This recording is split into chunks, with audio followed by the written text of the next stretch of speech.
No one remembered when the hospital first opened. Not the city council. Not the oldest doctors.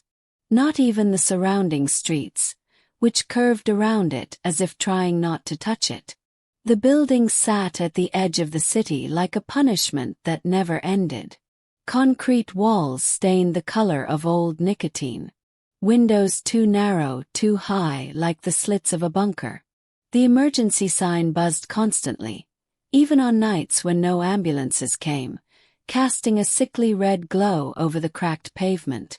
People didn't say, "I'm going to that hospital." They said, "They took him there." Or worse, "He never came back from there." Especially if he was admitted at night. Because the hospital never really slept. It waited. Day staff worked like ghosts pretending to be alive. They laughed too loudly. They avoided certain corridors. They never stayed late.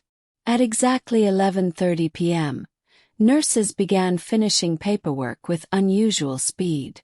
Doctors signed charts they hadn't fully read. Janitors skipped entire floors. By 11:45, the third floor emptied. Lights dimmed. Doors locked. And at 11:47 p.m., something changed. The air thickened. Security cameras glitched. Not shut off, not broken. Just blurred. And at 11:48, the hallway lights on Ward C flickered once. Then footsteps echoed. Low. Measured. Too steady to belong to someone alive. No one knew her real name. On the staff schedule, under night coverage, there was only no last name, no photo, no emergency contact, no payroll record anyone could trace. Yet every night, every single night, her shift appeared highlighted in black ink. She always arrived alone, always walking, never through the front door. Security footage never showed her entering the building. But at 11:48 p.m. she was already there, walking the third-floor corridor as if she'd never left. Her uniform was wrong. Not outdated, expired. Pale fabric the color of bone. Buttons blackened, not with rust, but something darker.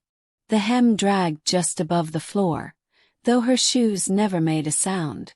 She didn't carry a clipboard. She didn't check charts. She didn't ask questions. She already knew who needed her. Patients spoke about her long before the staff admitted she existed. They whispered her name through cracked lips and 4 tubes.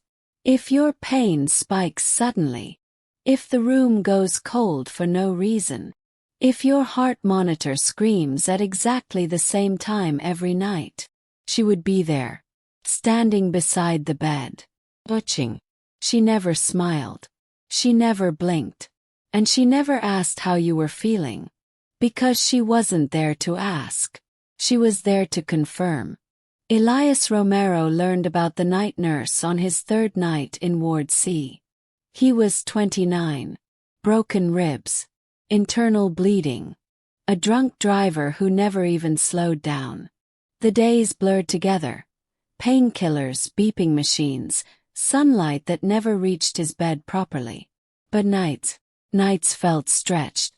On his first night, Elias woke at 3:12 a.m. Not from pain. From silence. The machines were still running, but they sounded distant, as if muffled by water. Then he heard footsteps outside his door. Low. Bragging. He assumed it was another patient. Until the handle turned. The door opened just enough for a woman to step inside. Face half lost in shadow. She didn't turn on the light. Didn't announce herself. Cold fingers adjusted his fore with precision that felt practiced. Too practiced. When her hand brushed his wrist, he gasped. Not from pain. From cold. He tried to thank her. But she was already gone. The door closed without sound. At the nurse's station the next morning, no one had a record of the visit. The second night, Elias didn't sleep. He watched the clock. 3:10. 3:11. 3:12 the temperature dropped. The door opened. She stood closer this time. That's when he noticed it. Her shadow didn't match her body. Stretched longer, thinner, as if someone else stood behind her, watching him through her. He squeezed his eyes shut. When he opened them, she was gone. The next morning Elias stopped a day nurse.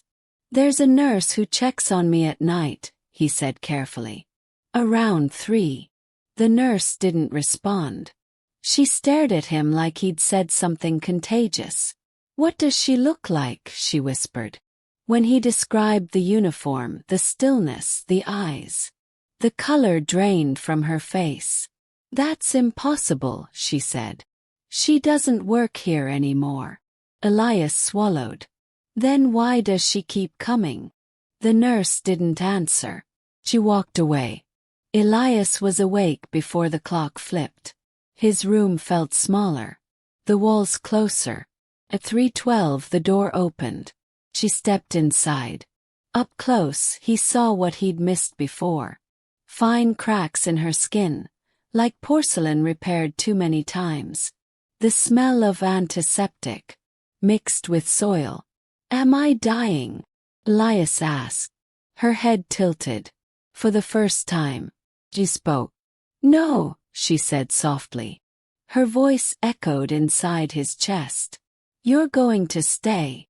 At dawn, Elias Romero was found unresponsive. No flatline. No trauma. No explanation. Just terror locked into his face. At 5 a.m., the night nurse finished her shift. As always, she never clocked out. "If you think this nurse is here to heal, stay with me. Because what she does at night has nothing to do with saving lives." The hospital denied everything. Officially, Elias Romero's death was labeled complications following trauma. No investigation. No autopsy request approved. No family allowed to view the body for more than 5 minutes. His room was sealed before sunrise. But the staff noticed something that didn't belong in any report. Something small. Something deliberate. Behind the third-floor nurses' station, taped where only staff could see it, was a sheet of yellowed paper. Not typed. Not printed. Carved. Names etched deep into the surface, as if written with a blade. Elias Romero was there. Below it others.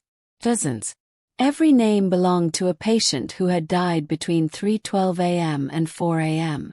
Every one of them had been visited by the night nurse. No dates were written. Because dates didn't matter. Dr. Arthur Hanley had worked at the hospital for 36 years. He'd seen suicides covered up. He'd seen bodies disappear from morgues. He'd signed papers he shouldn't have. But he had never seen a name carved into hospital property. That night he stayed late. Past 11:30. Past the hour everyone else left. He pulled old records, microfilm, physical files, storage boxes sealed with tape older than him. Whole years were missing. Entire decades erased. Until he found a folder marked 1959. Incident. Inside was one photograph. Black and white. A hospital ward after a fire. Beds charred. Ceiling collapsed. Sheets covering bodies laid out in rows. And at the far end of the corridor, a nurse, standing, unburned, unchanged, watching the camera. The same uniform. The same face. Dr. Hanley dropped the photo. At 11:47 p.m., the hallway lights flickered. Moses had been a janitor for 12 years. He didn't believe in ghosts, but he believed in patterns. Every night shift, at exactly 3:12 a.m., the third-floor hallway grew colder. Every time. That night he decided to follow her. He told himself it was curiosity. He told himself it was just a woman doing her job. At 3:12 she passed him in the corridor. He smelled antiseptic. Dirt. Without thinking, he followed. She descended the stairwell, past the basement, past the locked door marked "Authorized Person Only." The lights flickered. The walls changed. Concrete turned damp. Paint peeled into shapes that looked like hands. Moses realized something was wrong when the stairs kept going. This floor wasn't on any blueprint. Rows of beds filled the darkness. Everyone occupied. Patients lay perfectly still. Open.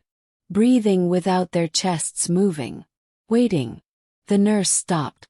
He turned. Moses ran. They found Moses' badge at the bottom of the stairwell. Bent. Warm. His phone kept ringing for hours. No body was recovered. The stairwell was sealed the next morning. The floor never appeared again. The hospital had burned decades ago. Locked ward. Night shift. Patients trapped inside. The nurse tried to evacuate them. She never made it out. Neither did they. But something followed the fire. Something that waits for the dying. She learned that night. If they leave the hospital, it takes them. So she keeps them here. Working. Forever. If you think she's the villain. Because the night nurse isn't hunting souls. She's hiding them. And whatever she's hiding them from is already on its way. The power failed at 3:07 a.m. Not flickering. Not slowly dying. Every light in the hospital went out at once. Monitors flatlined. Not from death but from silence. Elevators froze between floors. Automatic doors unlocked. Across the building, patients woke up at the same time. Not groggy. Not confused. Alert. As if something had called them. Dr. Hanley was in the third-floor corridor when the temperature dropped. Not cold. The air felt removed. Then he heard it. Sound like breathing without lungs. The walls darkened. Shadows gathered in corners where light had never reached.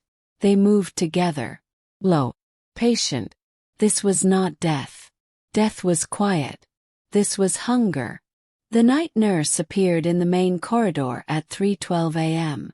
For the first time, staff saw her clearly. Not decayed. Not monstrous. Exhausted.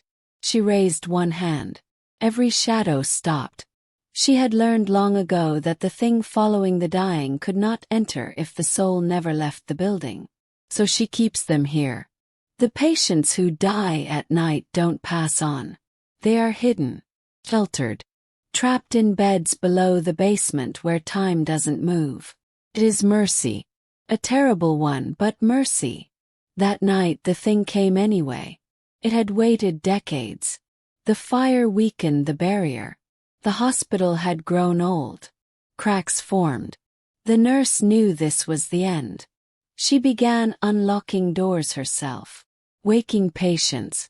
Not to escape, but to choose. The building shook.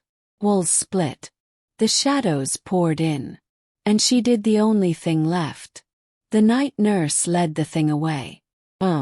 Below everything. She sealed the lowest level behind them. The shadows followed her voice. Her presence. Her promise.